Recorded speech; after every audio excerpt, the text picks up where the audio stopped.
Also, lungs will have pulmonary circulation. Pulmonary circulation is somewhat different because pulmonary usually arteries will carry deoxygenated, veins will carry oxygen.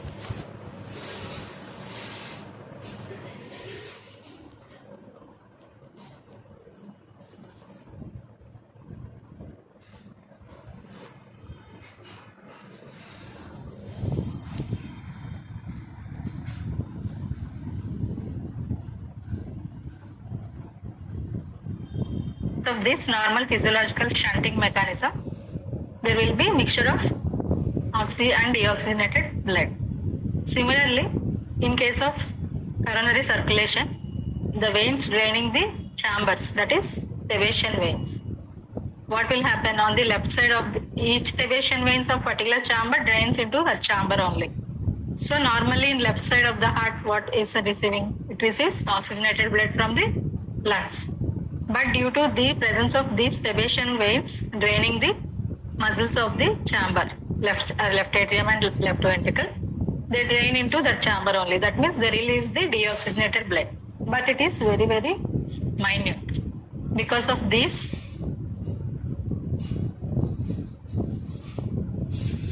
mixed blood is only seen in, that is different. This is very less percent. For example, this bronchial circulation, this venous admixture is accounts for about only 2% of cardiac output. That means very, very less. Similarly, this Sebacean veins also accounts for very, very minute mixture of oxy and deoxygenated blood. Because of these two mechanisms, it alters the physiological changes in circulation. So, this graph represents the changes in oxygen in the pulmonary capillary blood. See here you can observe somewhat difference. Here because there will be after pulmonary capillaries, because of mixture, there will be mixture of deoxygenated with oxygenated blood. So somewhat there is a decrease in the saturation. Similarly, through coming to the venous end of the circulation, obviously the saturation decreases to about 40 mmHg. So this diagram just represents the minute change because of venous admixture. So I will tell about the importance of venous admixtures. Again, coming to the volume amount of oxygen transport in not in percent, in case of volume. Arterial blood contains about 20 ml per 100 ml. Similarly, venous blood will carry 15 ml of oxygen per 100 ml. That means the net amount will be 5 ml of oxygen, which is transported and utilized by the tissue cells. So, coming to the oxygen transport in the blood, after entering the blood, here you can observe it enters to RBC and combines with hemoglobin to form oxyhemoglobin, or somewhat it enters as directly as dissolved form. But because of less solubility, it is very less. In case of percentage, it is around 3% and 97%. Whereas in volume case, it can be around 0.3 ml only in dissolved form. So, as I told, only 0.3 ml is in the dissolved form, and the rest will be combined with hemoglobin, that is 97%. But there is one peculiarity of this dissolved form of oxygen transport. It obeys Henry's law. According to the Henry's law, the amount dissolved is proportional to the partial pressure of the oxygen or oxygen tension.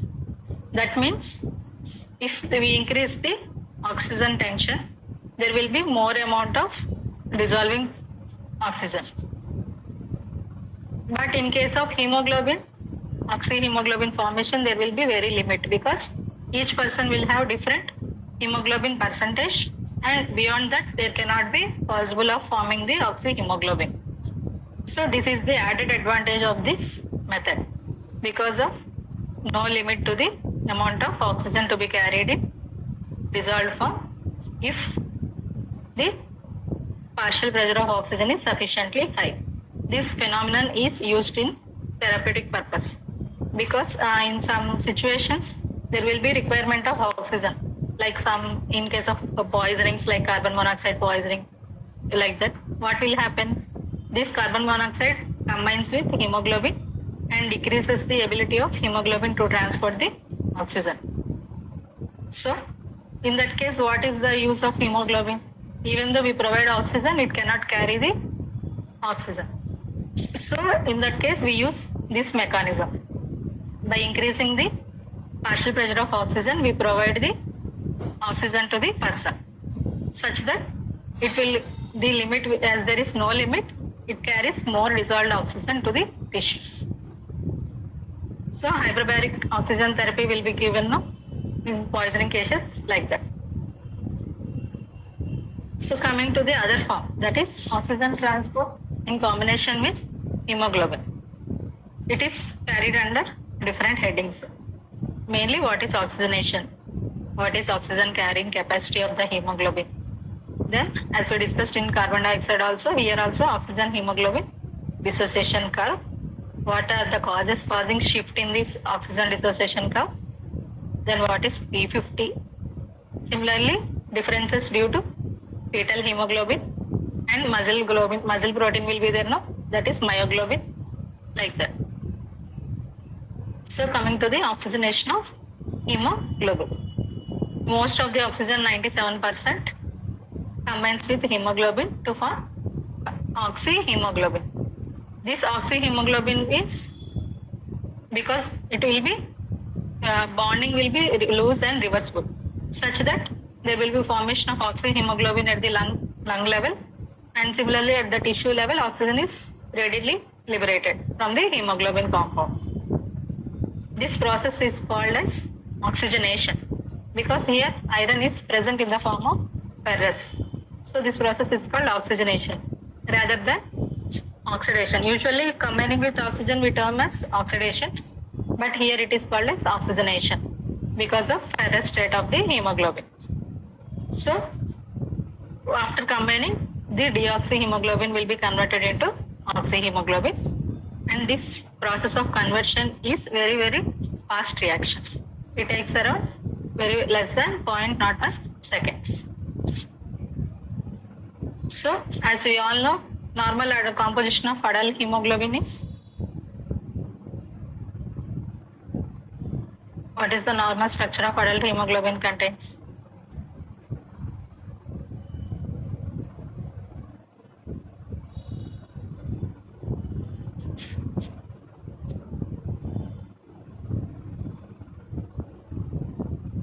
ఏం చెప్పండి, haemoglobin composition ఏంటి, basic structure? 2 alpha, 2 beta chains, that is globin chains. Then there is heme portion. Heme portion means nothing but it contains iron ions also. So one molecule of hemoglobin contains obviously 4 chains plus 4 heme components. So what is happening here? One oxygen molecule occupies the one iron ion of the heme molecule. It occupies the 6th position in the iron atom, such that overall one hemoglobin, as it carries 4 heme molecules, it carries 4 oxygen molecules. So this is the structure of hemoglobin. For example, these are the alpha chains and these are the beta chains. This is the heme groups which contains the iron moiety. Similarly, there will be one hemoglobin will carry 4 heme groups, that means 4 iron moieties. So obviously it will attach 4 oxygen molecules. On combination of hemoglobin and oxygen, there will be formation of oxyhemoglobin. This mechanism follows a property called cooperative binding of hemoglobin. That means this is there is no oxygen binding, that is, it is deoxyhemoglobin. In this, what will happen? These globin chains are present in the T configuration, like that. That means they are tightly bound, that is known as T configuration. Then when one oxygen molecule binds with one iron moiety of the hemoglobin, then what will happen? It alters the salt links present in the hemoglobin. As a result, the affinity for next binding of oxygens increases. So that means this T configuration of hemoglobin is converted to R form or relaxed form of hemoglobin by binding of single oxygen molecule. Then as a result, the subsequent oxygen molecules bind easily with more affinity. This property is known as cooperative binding of hemoglobin. Because of this cooperative binding of hemoglobin only, the oxygen hemoglobin dissociation curve shows sigmoid shape. That means initially there is linear increase and then they will be maintained constantly. So again, I have explained that only here. Because of affinity of hemoglobin for oxygen increases after the first step, that is due to insertion of oxygen molecule, it ruptures all the salt links. As a result, the tense or T state of the hemoglobin is converted into relaxed or R state, which favors oxygen binding, such that the further oxygen molecules bind easily. This is known as cooperative binding kinetics. So coming to the oxygen carrying capacity of hemoglobin. I think previously in your hemoglobin experiment, maybe these topics will be covered, I think. So 1 gram of hemoglobin can combine with 1.34 ml of oxygen.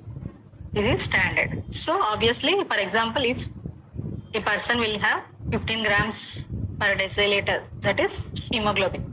That means 100 ml of blood with hemoglobin of 15 grams per deciliter. Then the oxygen carrying capacity will be 1.34 into 15 grams. That will give around totally roughly around 20 ml of theoretical purpose. But practically what is happening, as I told previously, because of venous admixture, that is physiological shunting due to bronchial capillary, and the other one is due to Levasian veins on the left side of the coronary circulation. There will be mixing of venous and arterial blood. Practically, there will be somewhat less of oxygen compared to theoretical value. Theoretically, we will have around 20 ml. Practically, it will be around 19.8 ml of oxygen because of this venous admixture. Why this is happening? Because the saturation of hemoglobin will be around only 97% is available for oxygen rather than 100%. Coming to what is hemoglobin saturation. It is nothing but percent of hemoglobin that is combined with the oxygen. So when all the four moieties, iron moieties of the hemoglobin are occupied by the oxygen, then the molecule is known as 100% saturated. So depending upon the, if one molecule is occupied, then the rest of the three is unoccupied, then it is 25% saturation, like that. 50% saturation, 75% and 100% saturation. If four sites are bound by oxygen. Coming to the oxygen hemoglobin dissociation curve. It is nothing but difference in relation of the graph obtained between partial pressure of oxygen and percentage of hemoglobin saturation. So the curve shows that it is a sigmoid or S shape, whereas carbon dioxide hemoglobin dissociation curve is usually somewhat linear. Here it is sigmoid or S shape. It indicates that percentage saturation of hemoglobin increases with increasing availability of oxygen. So this is the normal oxyhemoglobin dissociation curve. It has two components. That is, here it is known as loading zone. Here it is called as unloading zone. Similarly, this diagram also represents this in other terms. Loading zone means oxygenated blood leaving the lungs. That means at the level of lungs. Whereas here unloading zone means at the level of tissues. Because oxygen is released from the hemoglobin and deoxyhemoglobin returns. That means this is one term, loading and unloading. It represents oxygenated at the level of lungs. deoxygenated, that is release of oxygen at the level of tissues, because it is known as unloading. So in this you can observe loading zone means, as I told, it is related to process of oxygen uptake in the lungs. Here you can observe at the value of around 100% oxygen tension, there is 100% saturation. Here you can observe the 100% saturation. This saturation is almost maintained till even to the 60 PO2. If PO2 is fall to level of 60 also, this saturation is maintained around 100 only, even from 100 to 60. This provides a margin of safety, because in certain situations like high altitudes, any some lung pathologies, there will be alterations in the availability of partial pressure of oxygen. So in that situations also, it tries to provide the 100% saturation, somewhat 90 to 100 or around, till 60 PO2. Then even if less than PO2, then the it will be varied. So that is the importance of loading zone. It provides the margin of safety. Then coming to the unloading or dissociation zone. That means this part.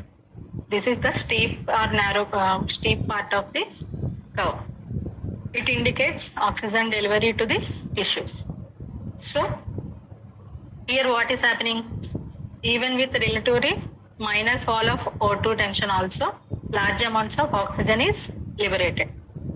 You can observe here, even from 60 to 40 also, the oxygen liberating hemoglobin saturation is decreasing. That means oxygen is unloading from the hemoglobin from 90 to around 75. From 40 to 30, around 30 also, it will be around, all will be around from 75 to 50, like that. Even with minor change in PO2, the offloading zone shows more liberation of oxygen. That means indicated by more decrease in hemoglobin saturation. Because of this, helps the maintaining of diffusion gradient, so that oxygen tension in the capillary blood is relatively high, so that the diffusion gradient of oxygen is maintained particularly. So in terms of volume, for example, I told around 100, there will be around 100 saturation. That means it indicates 20 ml of oxygen, whereas that 40, when saturation is around 40, that means it indicates, here in graph you can observe, at the level of PO2 of 40, hemoglobin saturation is around 75. 75% saturation means 3 molecules of oxygen are combined with hemoglobin, one is empty. At that level, it carries around 15 ml of oxygen. That means in this difference, you can observe that 5 ml of blood oxygen is extracted by the tissues at the rest. Like that, a decrease in oxygen content of blood indicates it is utilized by the tissues or cells. Similarly, during exercise,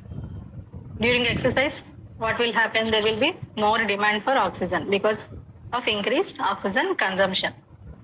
So here the values will be, PO2 values will be definitely lower than the 40 mm of Hg. Based on, even with, as I told, even with slight decrease in PO2, there will be more unloading of oxygen, so that more oxygen is available to the tissues. Like that, it will regulate the tissue PO2 without much alterations. This is known as the buffering effect of hemoglobin. As we all know, in blood, different buffers are there, especially like plasma proteins. Hemoglobin also play an important role in buffering action. So what is the physiological advantages of this S shape of the dissociation curve? Because of loading and unloading zones, it allows greater uptake of oxygen at the level of lungs. Tissues are supplied with oxygen according to the needs. Similarly, it can regulate with slight changes in PO2, saturation will be altered. So hemoglobin acts as a buffer and maintains tissue PO2 at the level of 40 mm of Hg. At the level of 40 mm of Hg, normal hemoglobin saturation will be around 75%. So coming to the shifts in the oxygen hemoglobin dissociation curve. There can be shift to right, that means decreased affinity, shift to left, which indicates the increased affinity. Coming to the shift to right. Shift to right means affinity of hemoglobin to oxygen decreases. So what is happening here? Compared to normal curve, at every level of PO2, oxygen saturation of hemoglobin is somewhat lower. So that more offloading of hemoglobin occurs because of this decreased affinity.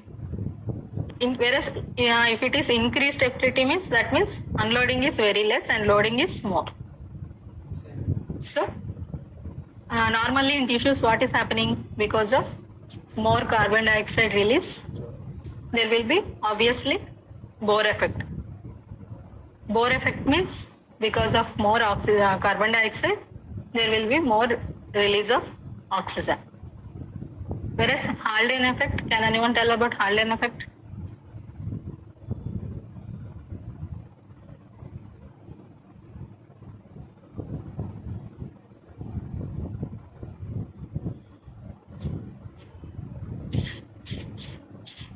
Haldane effect.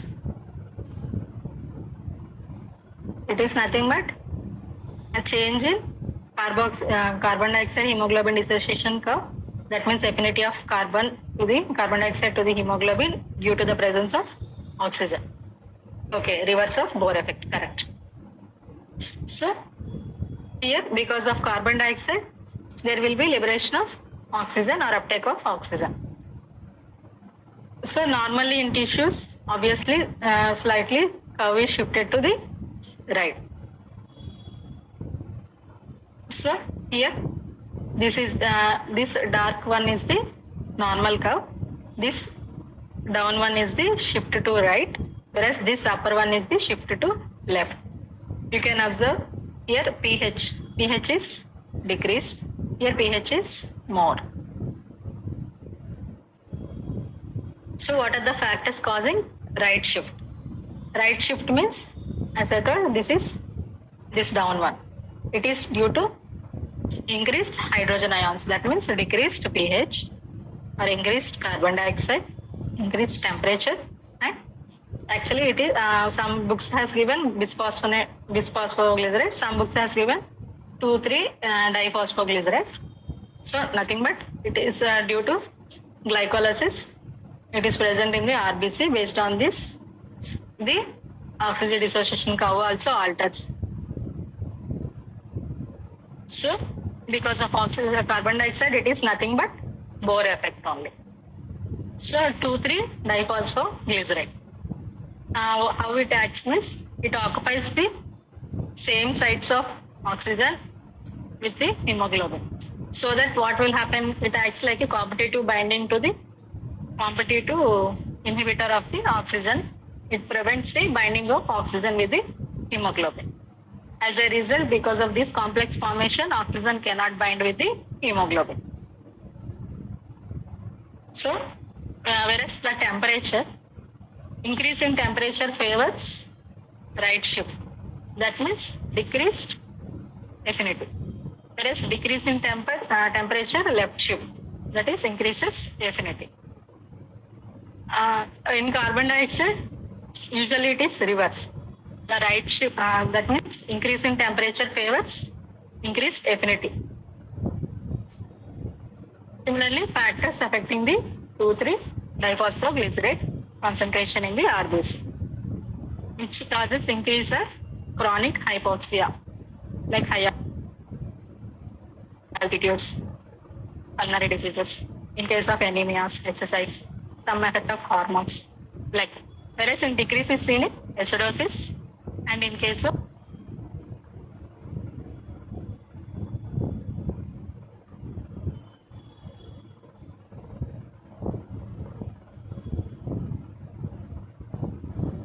buffers or anticoagulants.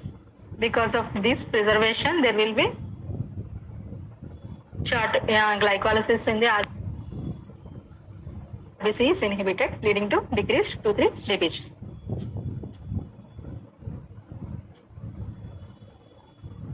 Advantage and disadvantage of this right shift. This red one is normal curve. This green one indicates the right shift. These are the causes. So what is the advantage at the level of tissues? Because here you can observe at the same 50% of hemoglobin saturation is altered here. Normally it is around this value, but because of right shift it is increased. Whereas it is disadvantages at the level of lungs, because at the same PO2, what is happening? For example, if we have taken this 80 value, here it indicates blood takes up less oxygen, because normal this is around 100%, whereas in case of right shift, it is only taking around 90%. Similarly, at the level of tissues, if we have taken this value of 30, it indicates more oxygen is liberated compared to normal value. Whereas coming to the shift to left, this is shift to left. Here what is happening?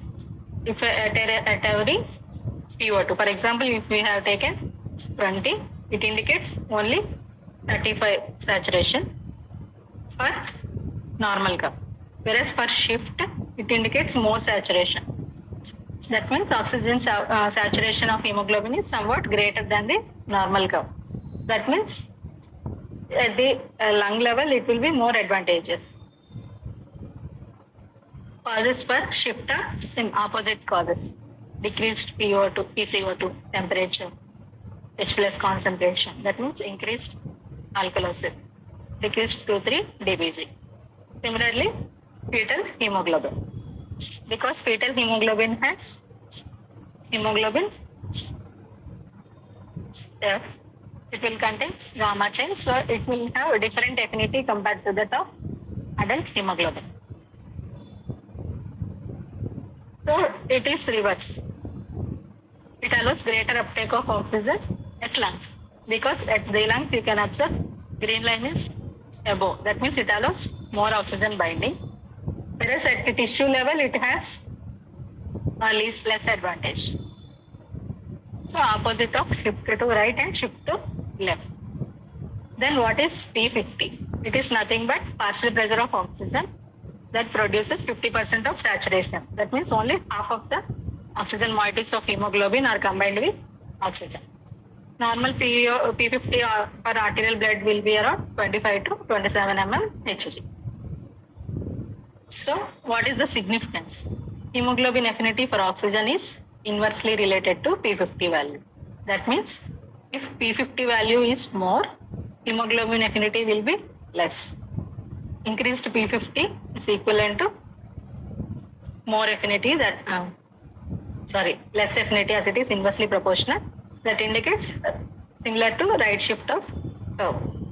Whereas decreased P50 means opposite inversely proportional kabatti, there will be increased hemoglobin affinity. That means left shift of the curve takes place.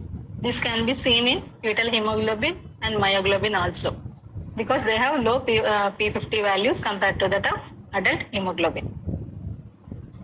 For example, this curve of, we can observe fetal hemoglobin and adult hemoglobin, where fetal hemoglobin is showing left shift. That means same.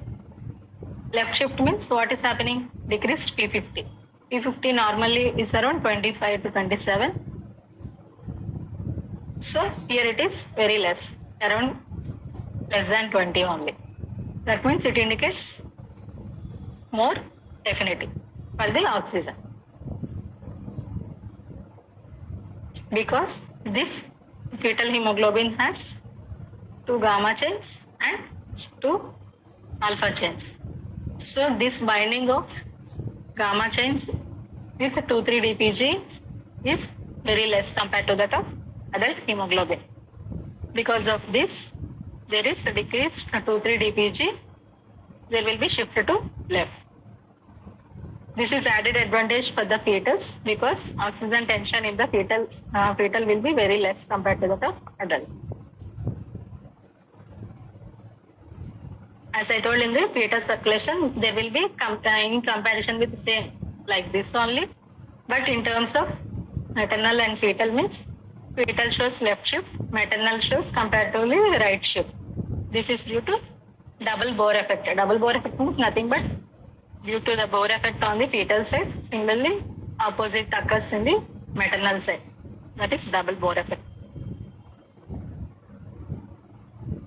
Coming to what is the effect of carbon monoxide, the oxygen transport. In case of some poisonings, carbon monoxide, if enters the body, it will be very disastrous because it has very, very high affinity, around 200 times more than that of oxygen for the hemoglobin.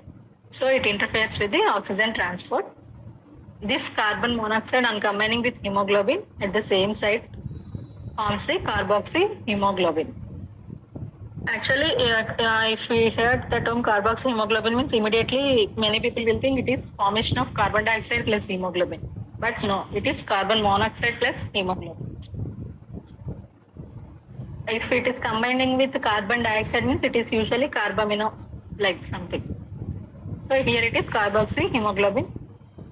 Because of this extreme affinity of carbon monoxide with the hemoglobin, the changes in the oxyhemoglobin dissociation curve is very different. Here you can observe this carbon monoxide. This is the curve of carboxyhemoglobin curve. Here what is happening? It is very, very, very close to the y-axis. That means it is more by strong binding with the hemoglobin. The oxygen cannot be liberated. This is the normal curve. So here this steep zone indicates offloading or release of oxygen. But here it is very, very less. Similarly, you can observe that only 0.5 mm of Hg of carbon monoxide tension can inactivate about 50% of hemoglobin. That means coming to the P50. For example, this P50 is around 25 to 27 in case of normal. Whereas this P50 is around only 0.5. Only 0.5. This is minor change. Only 0.5 ml of carbon monoxide can cause 50% saturation of hemoglobin, and also because of higher affinity, it is almost lies along the y-axis only. This is the two important factors of this oxyhemoglobin dissociation curve due to carbon monoxide. So overall, carbon monoxide lowers the oxygen tension by decreasing the P50 for oxygen. Similarly, availability of oxygen content also. So coming to the oxy dissociation curve for myoglobin. As we all know, myoglobin is nothing but it is like a hemoglobin of the muscle. So especially in muscles responsible for sustained contraction, like muscles of leg, for pumping activity in case of heart, this is more present in very, very higher quantities. So compared to normal sigmoid shape of this curve, myoglobin curve will be a rectangular hyperbola. That means this is the green one is the myoglobin curve. So what is happening here? The rate of association of myoglobin with oxygen is also very fast. As I told, fetal hemoglobin and myoglobin both will show decreased P50. That means increased affinity will be there. This is one feature.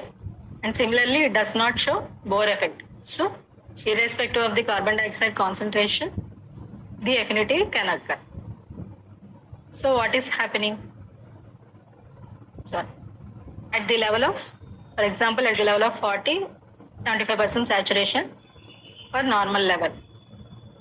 Similarly, this 75 saturation is occurring for about 20 mm PO2 of 20 only. So values will be very different from that of hemoglobin curve and myoglobin curve. So what is happening? Here myoglobin is 95% saturated at the level of normal 40. So it indicates it acts as mainly store of hemoglobin. So it is very useful in case of severe exercises because of readily available of myoglobin in the muscles, which is combined with oxygen. In case of exercise physiology, we have discussed about this. So overall, this indicates left shift and this is the right shift. These are the causes, and the center one is the normal curve. So coming to the release of oxygen, taking place at rest and during exercise. So because of these pressure changes, this is the arterial end, this is venous end, this is the interstitial spaces, and this is the pressure in the cells. Because of these pressure gradients, oxygen diffuses into the cells. So here, because of this, oxygen delivery means nothing but amount of oxygen to the cells per minute. It is calculated by arterial oxygen content into cardiac output. So normal oxygen delivery to the entire body will be around 1 liter per minute because cardiac output is 5, whereas arterial oxygen content will be around 20 ml. So 1 liter per minute. Similarly, oxygen consumption. So oxygen consumption means it is nothing but because of these pressure gradients, net effect will be 5 ml of oxygen. So 5 into cardiac output 5000 by 100. So it gives the 250 ml of oxygen per minute. Here 100 means overall about totally it will be around 5 ml of oxygen out of 100 ml. So like that 5 into 5000 by 100. So overall it will be around 250 ml of oxygen per minute. Whereas coming to this is oxygen consumption, whereas utilization percentage of oxygen consumed by oxygen delivered. So oxygen consumed is 250 ml of oxygen per minute. By oxygen delivered means here it is nothing but arterial into cardiac output, that is 1 liter per minute. So 250 by 1000 ml, it is around 25% is the oxygen utilization coefficient.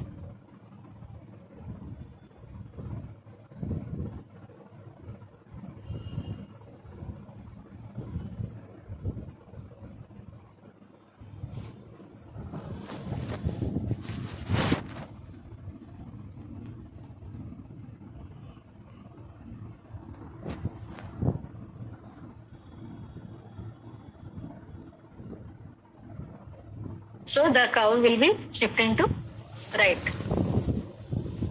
This indicates the right shift of the curve in case of exercise.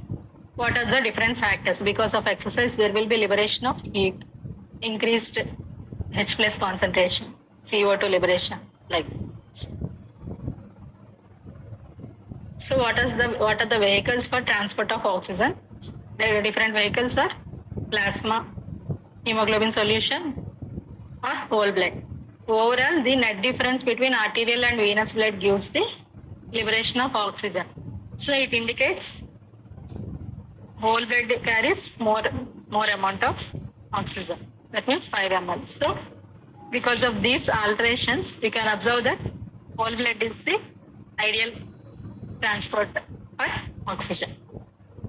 So coming to the overall summary, this indicates the because of all pressure changes, oxygen enters the venous sac and through arterial circulation, the pressure alters. Because of this partial pressure differences, it enters the tissues. So it can be combined with oxygen hemoglobin complex or dissolved form, and it is liberated at the level of the tissues. So overall, the main important questions from this chapter will be related to oxyhemoglobin dissociation curve, because even it can give given as a short answer also in practicals also. There you will have clinical questions and spot tests. In that also, oxygen hemoglobin dissociation curve is present as a chart. So once if this is given, obviously the questions will be related. I will cover all the topics. what are the causes causing shift, what is the curve, and uh, it also can cover about these changes in myoglobin related to carbon monoxide poisoning also. If some examiners are interested, they can go to carbon dioxide hemoglobin dissociation curve also. So you have to cover all the properties, even if it is asked for a question also.